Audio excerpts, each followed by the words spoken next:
Okay, so as I said, put your questions in the group chat on the meeting, and then we will go through those as we can. You can also ask if you have a question, but so whoever wants to go ahead and start verbally, you can ask the question now, and then once that question is being answered, you can type your questions in the chat.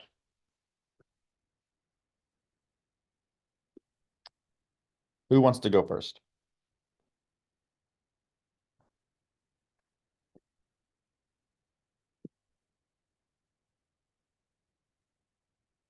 Let's see. CJ, I'm sure you have a question. This might be a dumb question, but for GPS holds, the entry procedure, would we use 1 minute or the 4 nautical miles for like the teardrop or parallel entries? It's a great question. I'm going to give you an answer to that. The answer is it doesn't matter because entries are entries. They're not the holds.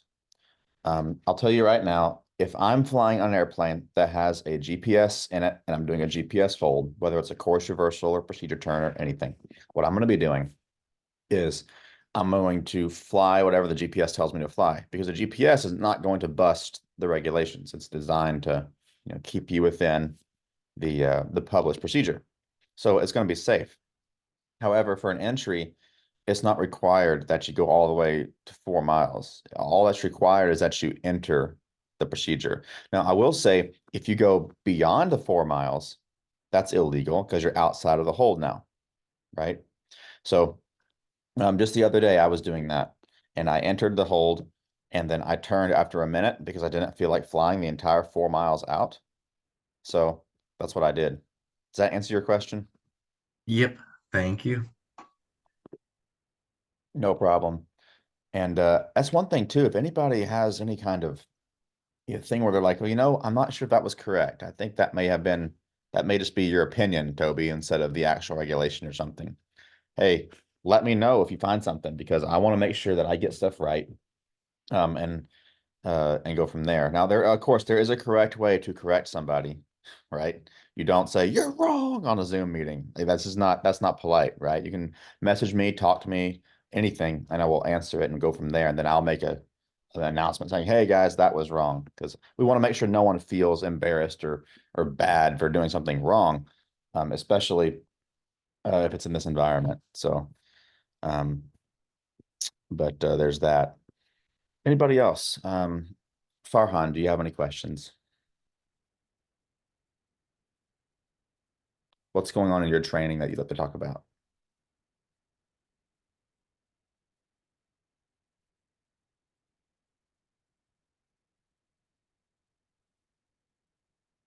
Sophia, do you have any questions or things you'd like to discuss concerning your training?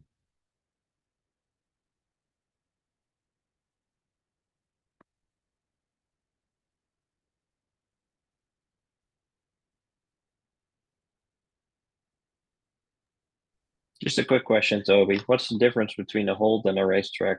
I forgot what was the difference. Sure, it's a great question. So a hold is, like we discussed yesterday, is just a hold. I mean, you get to the radio and you turn outbound, you fly back to the radio. That's it. A racetrack is simply what they write down a hold to be. It's the same thing. Let me draw it out on my iPad. I was so busy setting up Zoom that I forgot to put my iPad and plug it in. Uh, so basically, a hold is always drawn as a racetrack because that's just how they publish holds. They just draw them as racetracks. So technically, there's no difference. However, in the real world, it just doesn't look like a racetrack. It looks like a pear or some sort of oval shape or polygon of some, not polygon, but some kind of just weird shape. So it's not quite as pretty as we would like to make it out. Okay, so that's plugged in. Let me connect my iPad. New movie recording. Go to here. You go here. Excellent day. And then Zoom. Share screen. Whiteboard. Boom. All right. Yay, it works. Okay. So a hold is always published. It always looks like this. as far as how they publish it. It always looks like this, right? So that's just how they publish it. But in the real world, because of wind and different things, it might look like your actual hold might look like, this or something. It might not look like a racetrack, even though it's always going to be published as a racetrack. The racetrack is simply the symbol for the hold. That's just that. It's a symbol for the hold. I'll show you something else as well. Excuse me. So it's quite similar actually. Yeah, it is. It's the same. It's just a symbol. If you ever see a fix, and then you see this, that simply means hold. Do a hold there. That's what that means. So if I go to my sectional or my IFR chart, I go to maps.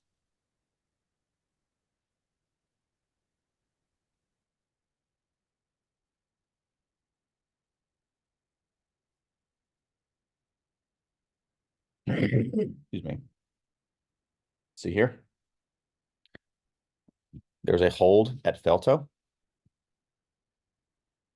It just means you can do a hold there if required. They can say hold at Felto as published.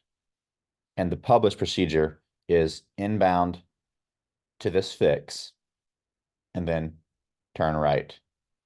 And then it's just your standard figuring out how to do a hold. And it's going to be a standard 1 minute below 14,000 and a minute and a half above 14,500, or sorry, above 14,000. So just, do your thing, which, as we know, might end up looking something like this. You go in and you go out and then might look like this or whatever. In fact, Xander, when you were sending me the picture of the 2D, the hold that you sent me the other day, the hold that you sent me looked something like this. You went to the fix and then turned out like this, almost at a 90-degree angle, almost. And then it turned like this and then turned back in. It wasn't like we would think it would be, as far as going out and then maybe a big turn and then turning like this. It wasn't quite like that. It was very different. And the book that you showed me was trying to describe how wind may affect you. I think it was something like this. They hit the fix, they did the standard rate turn, and then flew straight this way, and then flew 90 degrees in until they intercepted. I think is what they did in that picture that you sent me. And that's technically completely legal. It's completely legal to do that. However, it is not nearly efficient as it needs to be. It's much easier to, whatever your correction is here, triple for the outbound, fly something like this, and then rejoin. That's the easiest way to do it. Yeah, By I far. agree. It saves so much workload as well. Like you can just focus on checklist or whatever instead of flying the hold. Yeah. Makes much more sense to me. But it was just the way the academy made us do the holds back then. Yeah. So that's definitely that. Does that answer your question, Sander? Well, I thought a racetrack would be like a part of approach procedure, No. but no. Nope. So even if I go to this one here, this is my airport, and it goes 5 miles out. If I fly, excuse me, from here to Cosmo, my initial approach fix, and I get to Cosmo, once I hit Cosmo, I would need to do it's called a hold in lieu of procedure turn. So a hold in lieu of procedure turn, which is where I would cross a fix and I would do a teardrop and then turn back in and apply the approach. So they're saying, instead of doing a standard course reversal, like, a 45 degree or an 8260 or something like that, they're just saying do a hold entry instead of a procedure turn. That's what that is. And Okay. Now it makes sense. yeah, and they also put those holds there so that if an aircraft is coming into this airport, and let's say that there is another aircraft flying the approach, and the other aircraft came to UNSAS and then Cosmo or FIG, just approach point, and that aircraft is still flying in, and they were already cleared for the approach. Well, when you have an aircraft on an approach to an untowered airport, you are only allowed to allow one aircraft in and out of that airport at a time under IFR. So the air traffic controller cannot clear aircraft B for the approach until aircraft A has canceled IFR. So what the controller can do is the controller can say cleared to Cosmo, hold as published, and then expect further clearance at whatever time. And uh, by the time that this aircraft A cancels IFR on the ground, then aircraft B is still doing the hold. The controller will say aircraft B cleared RNAV runway 17 approach. And then when they're doing the hold, they'll simply come back around, hit Quasmu, and go in.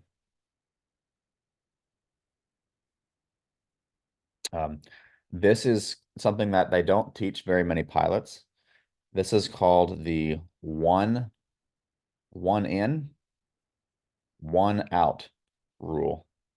One in, one out. You're only allowed to allow one IFR aircraft in to an airport or out of an airport at one time in order to ensure separation. And the reason is because when there's no air traffic control tower or air traffic control radar that can confirm where the aircraft are, there's no separation that can be guaranteed. So they require that only one aircraft can be cleared for release or cleared for an approach at the same time, until positive radar identification is established for both. That's a non-towered only.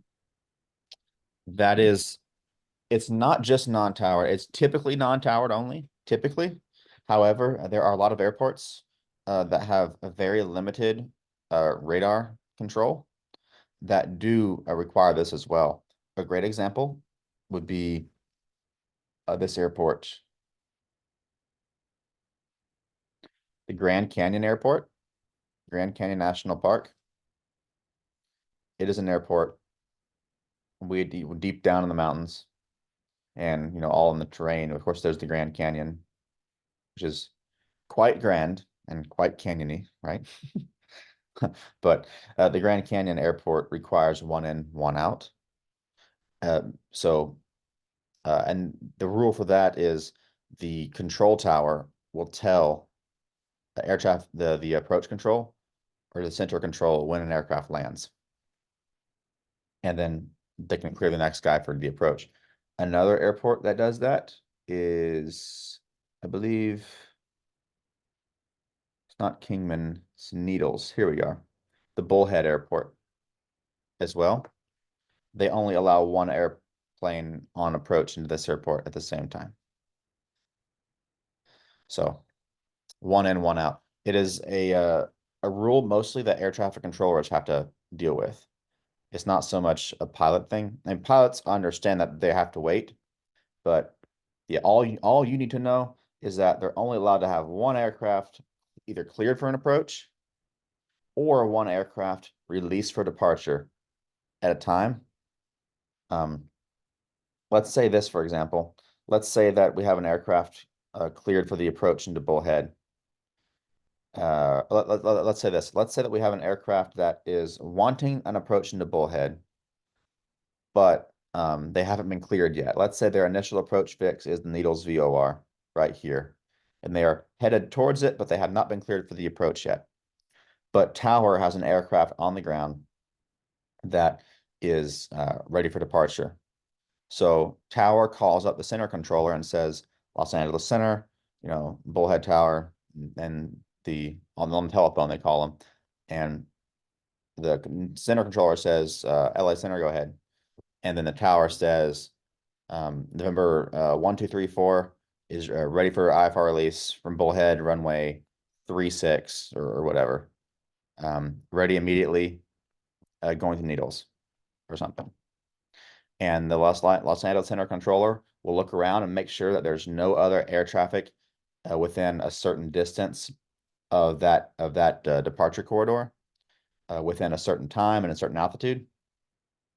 And if he's clear, the center controller will say, number 1, 2, 3, 4 is released for departure. Clearance void, in 5 minutes or something like that. Right? So the tower will read that back to the controller, the center controller, and then we'll clear the aircraft for takeoff.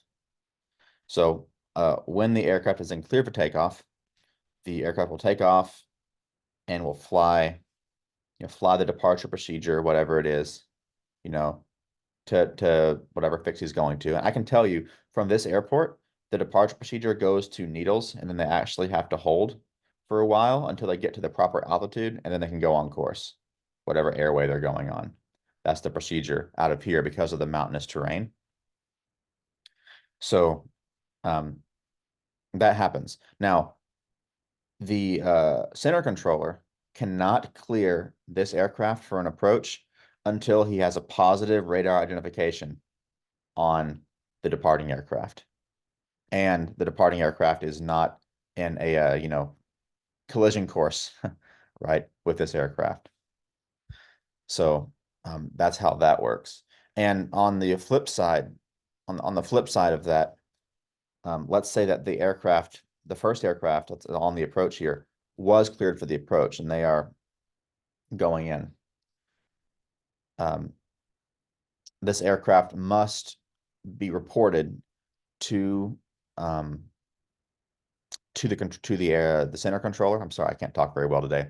Must be reported to the center controller once they land, and then once they land, then the other guy can be released for takeoff. Now, this is only for IFR, and the reason is because it's very difficult to guarantee aircraft separation when the area has such poor radar coverage. So they only allow one aircraft at a time so that they can guarantee separation. Was that Hey, helpful? Toby. Yeah, that was really helpful, actually. Hey, I got a tip from an air traffic controller by me one time. Where they have these controller meetings in Wilmington, North Carolina. They let the local community come and just kind of ask questions and talk about the airspace. What airport are And you they at? gave us a Wilmington. Well, I'm out of K, Wilmington, ILM, KILM, and then I fly out of Sierra Uniform Tango, which is like just south of Cape Feeder Station right there. So that's our Wilmington's our tower airport. But what they were telling us, a little training hack if you want to try to save some time and maybe possibly money. You fly approaches with an instructor VFR, and he just gives you radar vectors and everything like that, and acts as ATC. So you only need a mile of separation, so you're a lot more likely to get into your airport a lot quicker than being under IFR with that 3 mile restriction. Yeah. Can you exactly. confirm anything like that? Oh yeah, 100%. I'm gonna pull it up for you. So this is That could the save a lot of money for wasted time in the air. oh, you can definitely do that. So this here is the FAA 7110.65. This is the air traffic control Bible, basically. I'm going to pull up radar. Let's go. Where is it? IFR holding approach clearance procedures. So I used to know this book like intimately, all the crazy, ridiculous air traffic control stuff. As I'm a little rusty on some of it now, but I try to stay pretty sharp on it. So approach clearance procedures talks about that there. It should go somewhere in here and talk about practice approaches. Let's see. Clearance limit relayed, specifying sidestep, missed approach, practice approaches. Here we go. So So except for military aircraft, ensure, this is talking to air traffic controllers. So this is an air traffic controller handbook. So this is not telling pilots to do this. This is telling air traffic controllers. So it says air traffic controllers must ensure that neither IFR nor VFR practice approaches disrupt the flow of other aircraft departing or arriving at the airport. Cool. So whatever. The priority afforded over aircraft on practice approaches is not intended to be so rigidly applied that it causes inefficient operations. Okay, cool. So A, separation. IFR aircraft practicing approaches must be afforded separation, standard stuff. They're IFR, 3 miles, whatever, right? It says here on 2, when procedures require the application of IFR separation to VFR aircraft practicing instrument approaches, then IFR separation in accordance with the rest of the book must be applied. So this is actually interesting. The VFR aircraft. So a VFR aircraft on, please, people, stop calling me. I do not want to answer the phone. Okay. Decline. That's Sirius XM trying to get me to pay that money, and I don't want to. So, anyway, VFR aircraft on a practice approach are actually required to be given an IFR separation unless the separation services are not provided, which is where the air traffic controller must say, aircraft identification, maintain VFR, practice approach approved, no separation services provided, in which case they'll tell you that. But the pilot must be instructed to maintain VFR and that separation services are not provided. That's what it says here.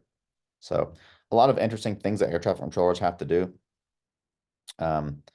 So yeah, now you said 1 mile separation, right? Let's talk about that.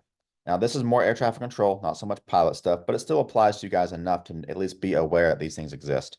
Now this is FAA, not EASA. Maybe EASA is the same. I don't know. I'm not an EASA controller, but there's a bunch of different levels of separation required. So you're flying in the Wilmington area, which is a TERSA, right? So Yep. the TERSA does have a special separation requirements. So if I go here to the AIM, which is, let's see, where's the AIM? I just had it. Aeronautical Information Manual, perfect.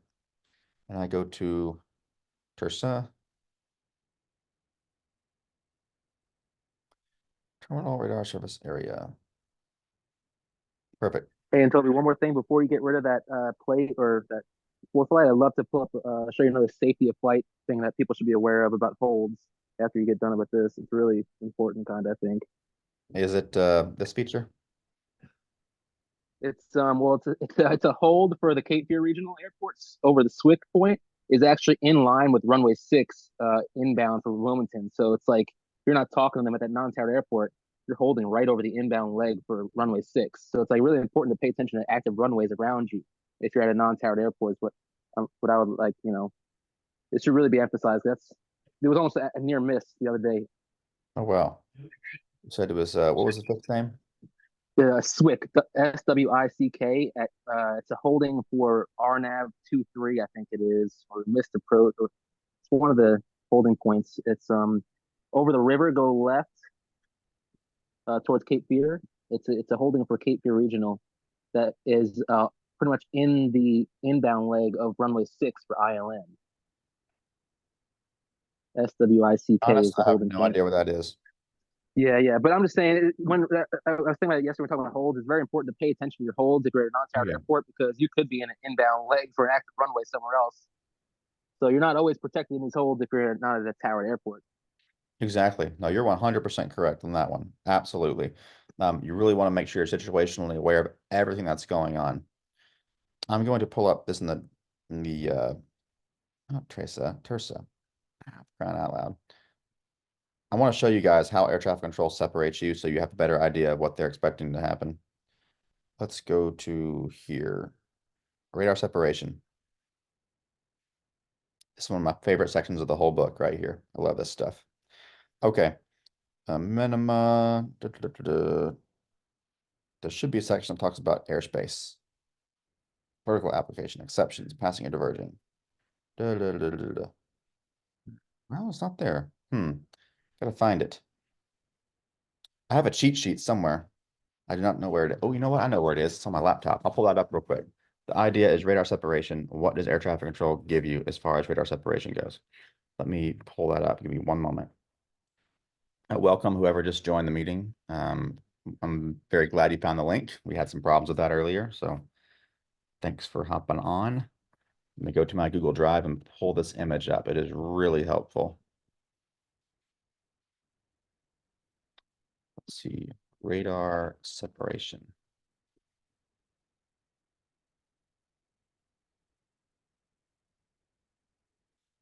Let's see here.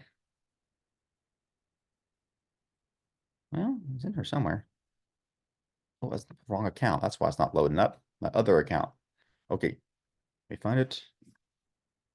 Radar separation.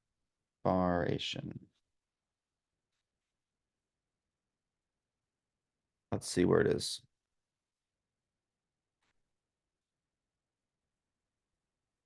Stand by one moment, please.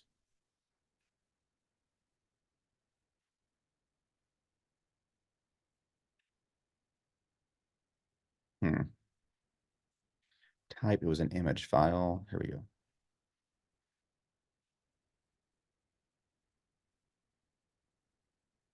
Okay, well, I can't find it right now, so it's not going to happen. But basically, it just showed the example of what separation is required from ATC in any type of airspace.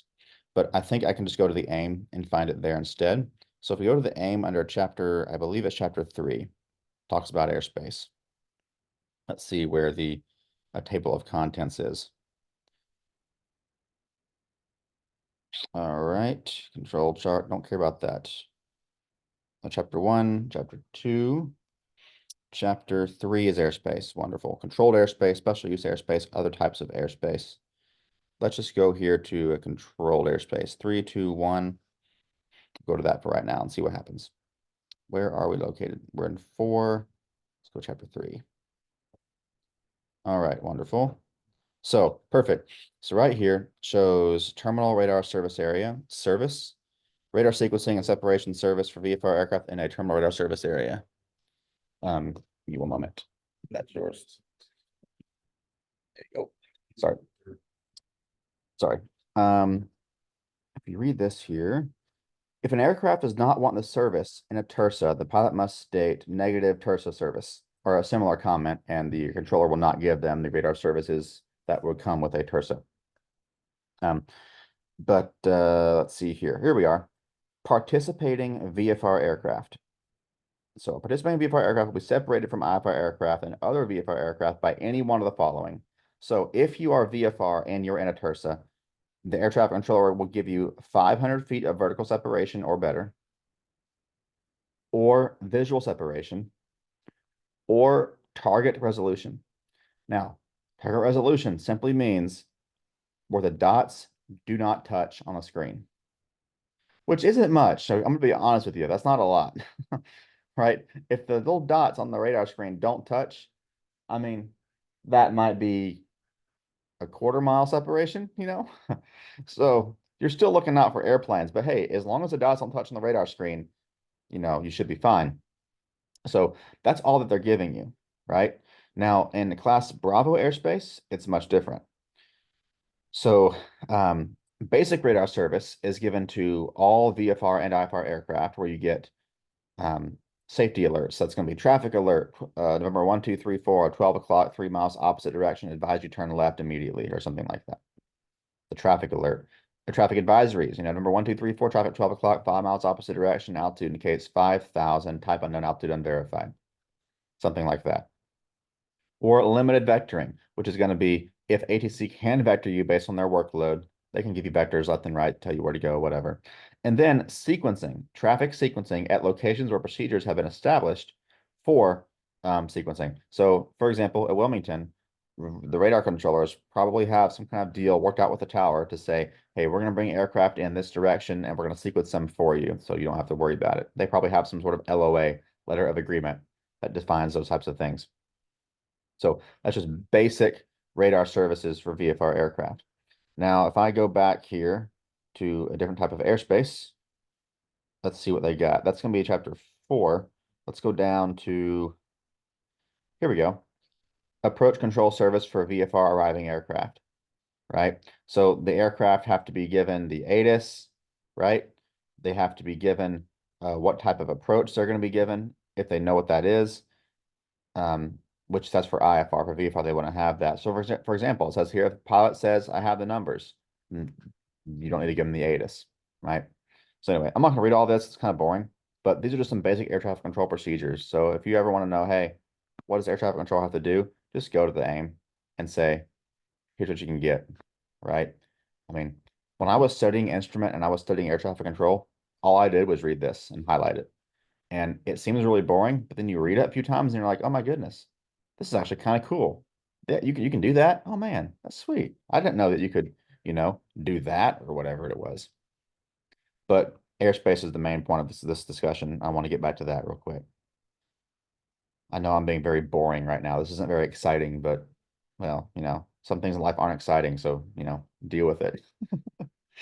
Let's see here. Class, say class Charlie, for example. Okay, so class Charlie airspace. Shows what you got to have to enter it. That's fine. Departures from air traffic services. Okay, separation. So separation within Charlie, and by the way, this is the same as Delta. So, or in some cases, the class Charlie, the VFR aircraft are separated from IFR aircraft within class Charlie by any of the following. So visual separation, easy. You see them and you're good. 500 feet vertical, target resolution, so the dots don't touch. And then there's also the wake turbulence separation. Now, here's an interesting fact. I have a question for you. Anybody can answer this question and tell me what you think about this. If you are cleared for a visual approach, so let's say over here, you're flying into Wilmington. You are cleared for a visual approach into whatever runway this is. I don't know. Let me just add to or direct to. You're cleared for a visual approach into runway 6. All right. You are, let's say, or there's an aircraft in front of you that's right here. They're on an ILS, they're on a visual. And you are over here. And you can't see the airport because of haze or something, but you can see this aircraft right here. You can see him just fine. So air traffic control says number 1, 2, 3, 4. You got traffic 11 o'clock, 3 miles northeast bound on the ILS runway 6. Report traffic in sight. And you say, I got the traffic in sight, 1, 2, 3, 4. So the controller then says number 1, 2, 3, 4, follow that traffic. Cleared visual approach runway 6. And you'd say, Roger, I'll follow him, and clear for the visual runway 6. Cool. If you are following another aircraft on a visual approach, who is responsible for separation? You or the controllers? Pilots. The pilots are responsible for that separation. And wake turbulence as well. So if this airplane is a Airbus A380, well, you better fly far enough behind it to where you don't get turned upside down like that Learjet did one time, because that would hurt. So you have to be able to maintain your own separation. So that's what that is. So it's very, very simple. Anyway, does anybody else have any other questions or ideas they want to discuss here? Because we've talked about airspace, and the whole point of this was practice approaches.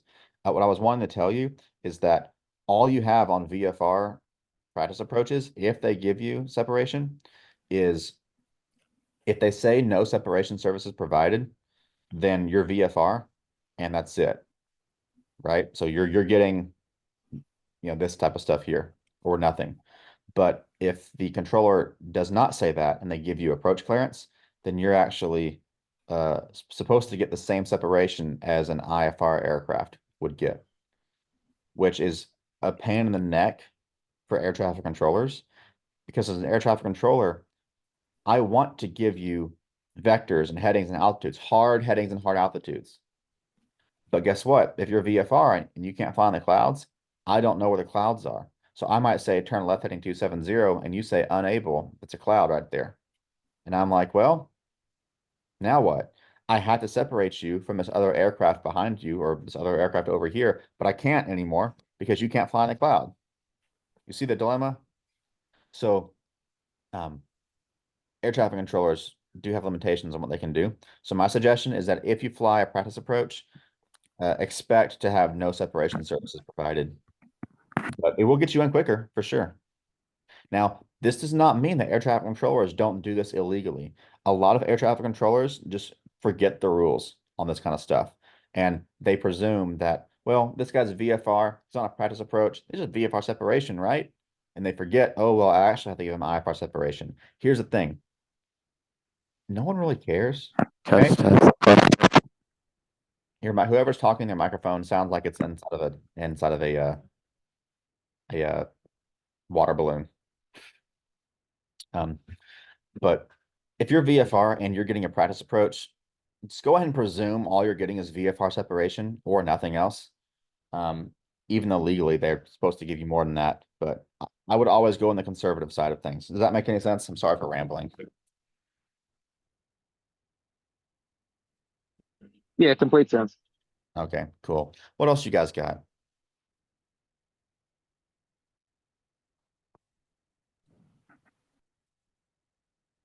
Anything at all? Got some new people join the Zoom meeting here. So we've got, where did Zoom go? Stop the screen share. Who else just joined? Trying to get my mic to work. Can you hear this? I hear your mic. All right, so I have a good question here. I was flying with a safety pilot not too long ago. We were flying the RNAV approach runway 3 into Hamilton, November 8-1, that is. Now the thing is, the minimums that are published there, I believe it was LNAV MDA. Now, when we crossed over that final approach fit, or no, once I activated that approach onto my GNS 430, the thing is, I was looking on the GPS and it said LNAV plus V and not LNAV alone. My question is, am I still legally allowed to fly that RNAV approach, even though I kind of have that vertical guidance associated with the approach, even though it's LNAV MDA alone for the minimums? Yes.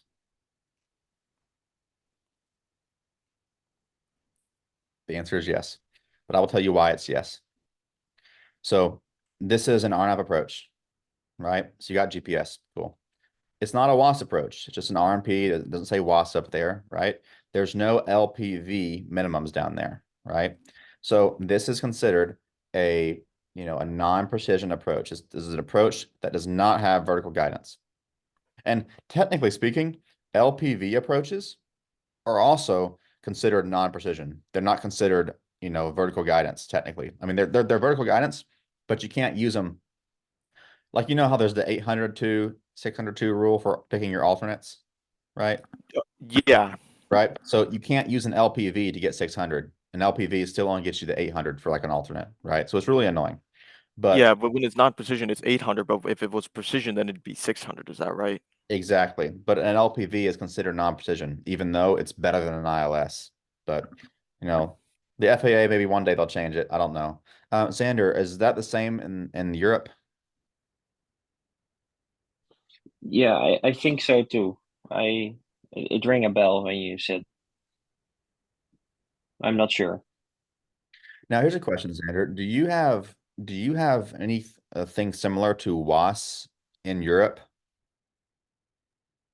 Yeah, we have. I think it's called EGNOS EGNOS? or GBus, ground-based documentation system. I think that's right. GBAS. I have heard of that. Anyway, yeah, so this is an LNAV approach. So if you have an LNAV MDA, you must, so I just realized that I'm looking at my iPad and no one else can see it. Let me fix that. Here it is. So this is the RNAV approach, right? It's non-WAS, it's just an RMP approach. All you have is an LNAV MDA, right? Which means you must follow the step downs. You have to be at least 2100, but below 6000 by Macy. you must be at least 1600 by 6 so. 6 so, kick so, however you say that, 6 so. You must be at least 740 by Wokes. That's what you have to do, right? Now, it does give you an advisory angle of descent, 3.04 degrees, right there.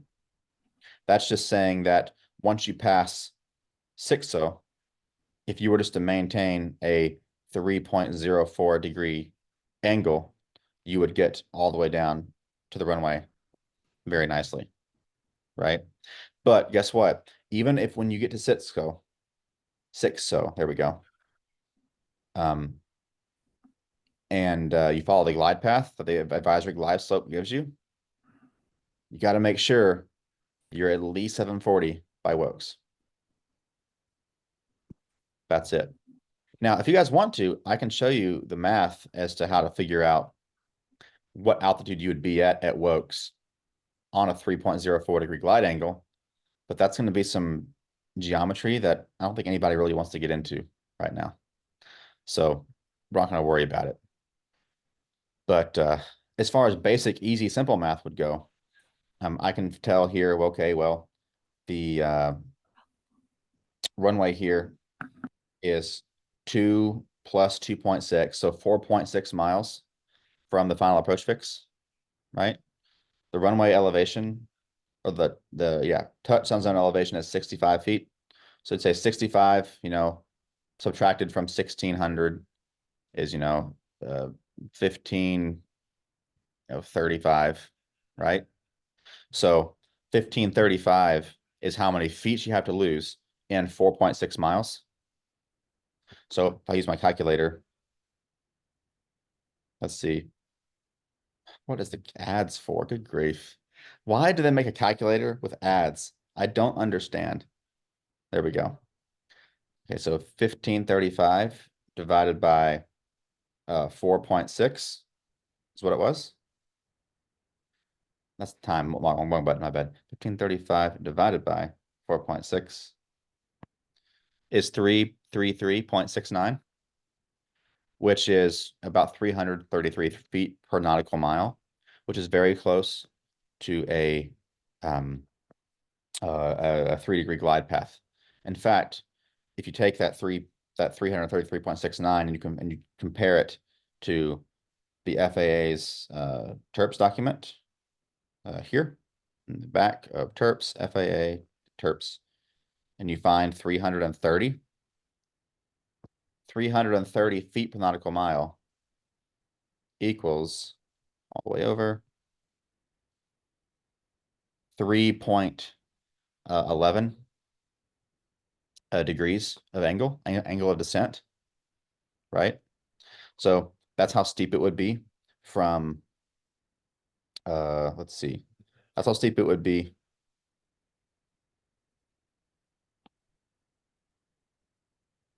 from here all the way to the end of the runway. But notice how it only shows 3.04 after 6 so. My question is, why is that? Well, it must be because of the crossing restriction right here, 740. They're saying fly a 3.04 degree descent angle from 6 so, and that will allow you to get down to the runway and not bust 740. Does that make sense? Yeah. Okay. Now, was that just a yeah, like Toby, shut up, yeah? Or was that a yeah, like, okay, that actually makes sense? No, I understand. Yeah. So the thing is, the vertical guidance that's being provided to me just serves as an advisory, regardless of the circumstances. I would still have to do the step down Correct. descents. You are correct. You get a check mark, a gold star. That is correct. 100% right. So all this to say, at the end of the day, fly whatever you want to fly, but don't bust this or this. In fact, my home airport, I always fly the advisory glide slope. In fact, you should have seen my advisory glide slope video on Instagram. I talk about that. In fact, for those of you who haven't gone to my Instagram and seen some of my other like reels that I made on those things, there's a lot of really interesting stuff in there just from my random experiences of flying. So this one here is also LNAV. So I have to make sure that I don't bust 1300, right? And I don't bust 2500, and that's it. So I always fly 3000 at Cosmo. I just stay at 3000 feet. And then at 3000, about ends up being like right here, half a mile from Erfig is when, or 1.5 miles from Erfig is where 3000 actually is. So 3000 isn't right here. It's actually closer to right here if you were to make it scale. So I keep flying straight at 3000 until I hit right here. And then I follow the advisory glide slope down all the way to 1300. And then I would level off.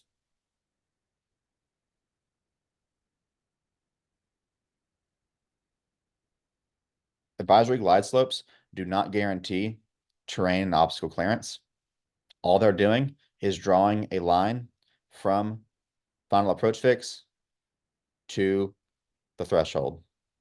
That's all they're doing. It's advisory. It's saying, hey, if you fly this, you'll be stable. We can't guarantee anything else, but you'll at least be stable. So make sure you don't, bust a crossing restriction that might be right here if there was one. Does that clear it up for you?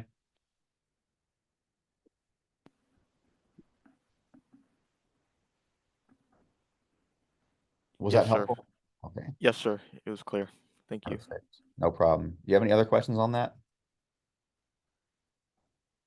And I wanted to zoom out on this approach real quick. This one's a RMP too, or is it, or it doesn't? Okay, so it doesn't state anything saying that it's a WAS or RNP approach. Correct. This is just your standard RNAV approach. So let me explain what RNP is. RNP stands for Required Navigational Performance. So you read the notes here, it says that if you plan on flying this approach, right, you're supposed to use your GPS for it, right? But it says here in the notes, it says DME/DME RNP 0.3 not authorized. Well, what does that even mean? So it means that if you're using the type of RNP system, the type of RNAV navigation system that uses dual DMEs to figure stuff out, that's also it basically uses DME plus a computer to figure out your positioning. It's very interesting. It's kind of like well, it's almost like the GPS, how the GPS has, it figures out how far you are from in a radius from this satellite here, and then how far you are in a radius from, this satellite here. And well, you're either here or you're here, right? And eventually it uses that and triangulates to figure out what your exact positioning is. It's very interesting. Most of us don't use that kind of navigation equipment, and you probably never will. But it's saying you're not allowed to use that type of navigation, which is RNP, on this approach. So, but let's talk about what this actually looks like. So I think it's in the AIM. I'll pull this up. It has to do with sensitivity for GPS. Let's see where it is. In the AIM, let's go to RNAV and just start seeing if we can find something. Performance-based navigation, RNAV, 1 dash something.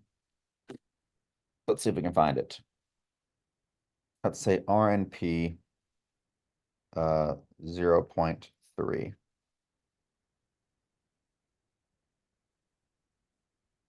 Let's just look here and see what happens. Do we see any images? So I know exactly what I'm looking for if I can just find the image. This shows a service volume of a GLS approach. I'm looking for the service volume or so of an RNAV approach.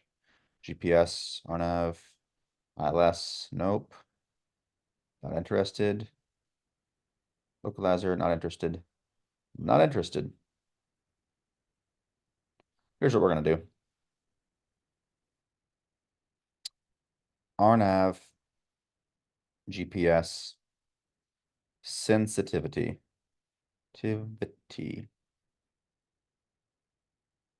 images. Here we go. This is the CDI scale transition on an RNAV approach, which is using LNAV or LNAV-VNAV linear guidance.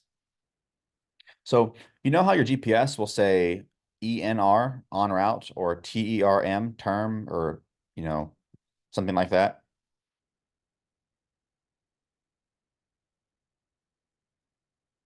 Yes.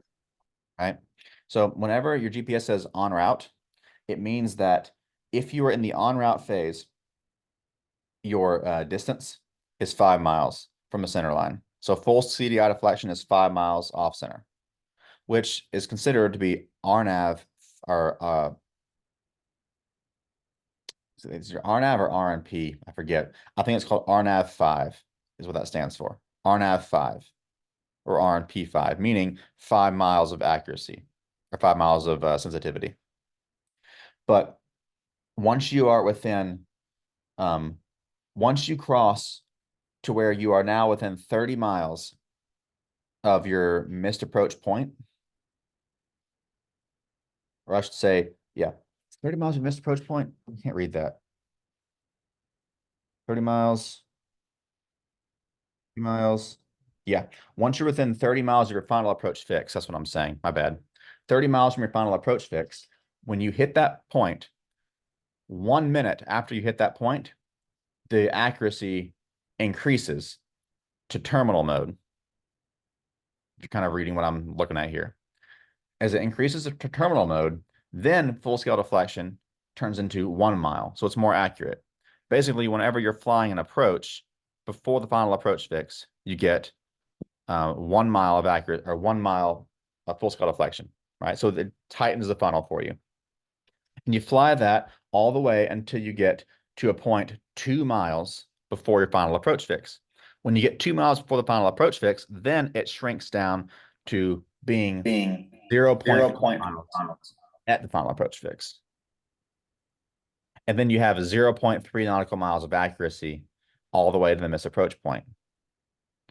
I said not of accuracy, of sensitivity of the needles, right? So full scale deflection is 0.3 miles. That's what it means when you see like RNP 0.3, right? Or RNP 5 or RNP 1 or whatever. So I'll look that up real quick. So let's say RNP 0.3. Let's just Google it, right? I Google everything because I don't know everything, right? So I can look here and say require navigational performance. Here we go. So application of RNP by flight phase. So you see RNP 1, RNP 2, RNP 4, RNP 0.3, RNP approach, so on. So it just has this whole little deal that tells you exactly what it means. So it's really cool. I highly recommend everybody become a member of the IFR magazine. I love this magazine. I get this every month. Every month they send me a magazine. And it talks all about IFR stuff. It's very thin, it's very easy to read. It's got pictures, so I can read it, right? And it's really, really, really, really good. And articles all over it. I've even written some things in there. And what they'll do is you can put in your questions, your comments, your concerns, and they'll even take that and put it in an article or take corrections. So there was one time I saw something in there that was not correct. So I sent them an email and said, hey, just so you know, this is actually what the regulation says on that. And they're like, oh, thank you for letting us know. And we'll tell the author and he can correct it or whatever, right? So it's very interesting. So anything by the IFR magazine is very, very, very good. Highly recommend. Also, get this. This is a thing where RNAV versus RNP is a problem between the FAA versus ICAO. See, I'm not saying I wish we would all go ICAO because then I'd have to learn a whole bunch of new stuff, right? It's a bummer, right? But at the same time, I kind of wish we all just had the same stuff. That way we wouldn't have to worry about what does the FAA say on this versus this. Whatever. But basically, the FAA and ICAO don't agree on how it should be, right? So should we call them R&P approaches? Should we call them RNAV? What's the difference? What's PBN anyway, right? This is a great article that talks all about that. So anyway, I honestly forgot why we're talking about this, but it had to do with GPS sensitivity or something like that. But there are differences. So it funnels you in the closer you get. Did that answer anything for you or just make anything more confused? I honestly forgot the original question.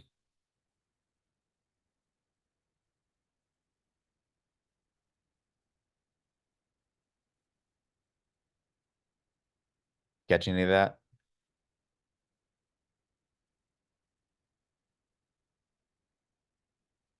Microphone muted possibly, because I don't hear anything. That's fine. Okay, moving on.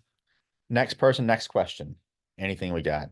I got time for probably just a couple more. I've got to clear out the room here for my people at the airport. They want to borrow the room. Toby, hi, Yes, sir. it's Mario. Nice to meet you. Can you You as hear me? well. Yes, sir. Like for example, I want to ask you something about the approach briefing. Like when I'm approaching a airport and I'm doing the approach briefing. Most of the time I'm losing like 100 feet of altitude, or my heading is changing like 5 degrees right or 5 degrees left anyway. And my question is, how do you manage to do the approach briefing? Like, do you do like 10 nautical miles before to approaching the airport, or like close to the airport? Because this is happening to me. Like anytime I do the approach briefing, I'm focused on that, and but I should like focus also on the instrument or something like that. But this happened to me. So my question is, how do you manage the approach briefing? Like, Good question. And I'll answer that for you briefly. I'm sorry for my English. I'm not English native, so I hope you understand what I'm saying. Like, Well, I understand. I understand. Thank you. Your English, I can understand you just fine. So looking here at this approach, how do we brief approaches? There's multiple ways to brief approaches, and people like to think that they have to give this long approach brief to understand what's going on. But think about it. If I look at this plate, what do I want to know? I want to know things like, okay, it's current, it's the correct procedure. I have my frequencies. I know what that is. I know my course. I know that I know the runway is long enough. I mean, you planned all this stuff before you ever flew. Now let's think about it. What information on this procedure did you know before you took off? Well, you know the runway lengths, most likely. If you have to divert somewhere, then maybe you don't know the runway lengths and you need to brief those. But most people are going to know this information before they ever take off. They're also probably going to know this information about the lights in their pre-flight briefing. They should know the runway lengths, which runway they're landing on. They should know the kind of lights that you have. They should know um, uh, they should know the frequencies. To have those briefed and prepared before they ever took off, right? And yeah. if you're a good pilot, you probably also briefed the approach before you ever took off to know, hey, this is what's happening. If I go to my NOTAMs, I have a runway closure, and this NOTAM here and then this NOTAM here, and you brief yourself before you ever fly the airplane. That way you're prepared. But once you're in the airplane and you're going, you just need to go over the highlights. What's really important right now, right? And for me, whenever I look at this procedure, I'm going to look at, what's important to me right now. So go ahead and give me an example of an approach, either you or somebody else, any approach in the United States. I'll pull it up and I'll show you how I would look through that plate right now. Okay, I don't know actually any approach in the USA, so I hope anyone can help me. Yeah, somebody else. Give me any approach. It can be complex if you want to. It can be simple. It doesn't matter.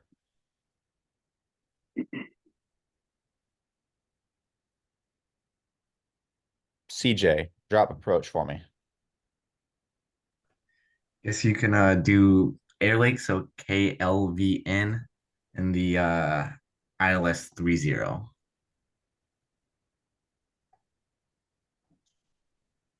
Okay, cool. All right, so this is the ILS 30. This is me looking at this right now, sitting in the airplane on autopilot. I just had to divert to this airport. I don't know anything about this. What do I need to know right now? So I did not plan this beforehand. This is ILS 30 to Air Lake, Sharks current. It's in Minneapolis, Minnesota. Okay, cool. I know I'm going in the right place. My first thing that I actually look at is what's happening in this box. Most people think you have to start up here. I don't. I like to start in this big box. I want to know, how do I get my airplane to this approach? Because if I can start doing that now, I can get the airplane pointed in the right direction and then look at the other details. So in this case, I see my initial approach fix is Lake. How do I get to Lake? Well, the only way that I can get to Lake without a GPS would be through Farmington. So I'll go direct to Farmington and I'll fly out to Lake, and then I'll execute a course reversal, and then I'll go in. So that's the plan. Plan view, cool. So Farmington is 15.7. I'll tune up to my radio right now and start heading that direction. Localizer frequency 108.9, approach course 294, plenty of runway, touchdown zones 958, 962, or 961. Cool. Notes. Don't care about that. Care about that. None of that applies to me now. I've got approach lights. Wonderful. Missed approach 1500, then a left turn to 2800 to Farmington and hold. Looks like it'll be a left turn to Farmington and hold. Easy. So I get to Farmington. I'll go 2700 to Lake. At Lake, I'll go outbound 114, loop back around 2700. 294 inbound, stay at 2700, hit the glide slope, and go down to 1208 3/4, which is 250. No need to time anything. Miss approach is straight out 1500, left turn 2800, back to the VOR and hold. And that's all I care about, like practically. That's it, right? Now, do I say all these words to my co-pilot? No. The co-pilot needs to know, this is the approach. We're on the same page. This is the correct revision, right? The frequency, the course, runway information. Like we need to be on the same page about that. And then your co-pilot needs to be on the same page about how do we start this procedure. Well, we're starting from Farmington, flying the feeder route from Farmington to Lake at 2700. Fly the course reversal, and then join the glide slope and fly it down. I want you guys to understand that the easiest thing about an ILS is that if you can simply find your way to the localizer, do your course reversal if you need one. But if you just find your way to the localizer and just stick to this altitude for glide slope intercept, eventually you'll simply fly this course until the glide slope centers, and then all you care about is flying the needles down until you hit 1208, at which point you either land or you go missed. That's all I care about right now. I've never flown this approach before, but I can tell you, if I needed to, if you put me on the flight simulator, like if I went to Adam's house, because he has a nice flight simulator, and I sat on his sim and he threw me somewhere within 20 miles of this airport, the first thing I would do is go to Farmington, get to that VOR. I would join the 128 radial for 3.9 miles at 2700, and I would get to my initial approach fix of Lake.